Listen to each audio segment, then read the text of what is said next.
BCB নির্বাচন সুষ্ঠু হয়নি বরং প্রভাবিত হয়েছে এমন অভিযোগ তুলে নির্বাচন বর্জনের ঘোষণা দিয়েছেন ক্যাটাগরি ৩ থেকে বিসিবি নির্বাচনে অংশ নেওয়া সাবেক ক্রিকেটার দেবব্রত পাল। খালেদ মাসুদ পাইলটের কাছে বড় ব্যবধানে হারার পর প্রেস কনফারেন্সে নির্বাচনে কারচুপির অভিযোগ করেছেন তিনি। দীর্ঘদিন ধরে কোয়াবের সাধারণ সম্পাদক ছিলেন দেবব্রত পাল, ম্যাচ রেফারি হিসেবেও কাজ করেছেন অনেকদিন। পরবর্তী পরিস্থিতিতে সব ছেড়ে ছুড়ে দেশের ক্রিকেটের নীতি নির্ধারকদের একজন হতে চেয়েছিলেন সাবেক এই ক্রিকেটার। ক্যাটাগরি 3-এ খালেদ মাসুদ পাইলটের সাথে দেবব্রত পালের ভোটের লড়াইটা জমজমাট হবে বলেই ধারণা করা হচ্ছিল, কিন্তু হয়নি তেমনটা। পাল হেরেছেন বড় ব্যবধানে।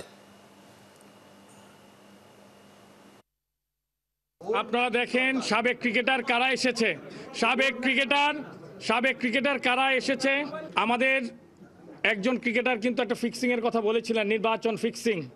আমি দৃঢ়ভাবে বলতে চাই, এই নির্বাচন শুধুমাত্র ফিক্সিংই নয়, এর ভেতরে আরও গভীর কিছু রয়েছে। আপনারা এটার অনুসন্ধান করাটা অত্যন্ত প্রয়োজন।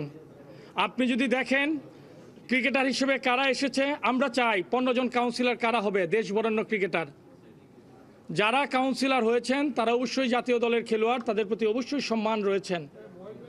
কিন্তু ক্রিকেট বোর্ডের যারা চাকুরিরত থাকেন, এই কাউন্সিলের সাধারণ সদস্যরা কিন্তু সাধারণ পরিষদে তারাই কিন্তু বাজেট সহ সকল পরিকল্পনা পাশ করবেন। বিসিবির এমপ্লয়ি হয়ে আপনি সেই পরিকল্পনা পাশ করছেন, যাদের নামে আইসিসি থেকেও বিভিন্ন সময় বিভিন্ন ধরনের অভিযোগ এসেছে, তাদেরকেও কাউন্সিলর করা হয়েছে। আমি কিন্তু একটি বার কোনো ক্রিকেটার সম্পর্কে কিছু বলিনি। একটা নারী ক্রিকেটারও দেখবেন না যে জাতীয় দলের মধ্যে আছে। ক্রিকেট বোর্ডের কনস্টিটিউশন জাতীয় প্রথম শ্রেণীর ক্রিকেটার, একটা প্রথম শ্রেণীর ক্রিকেটারও নাই।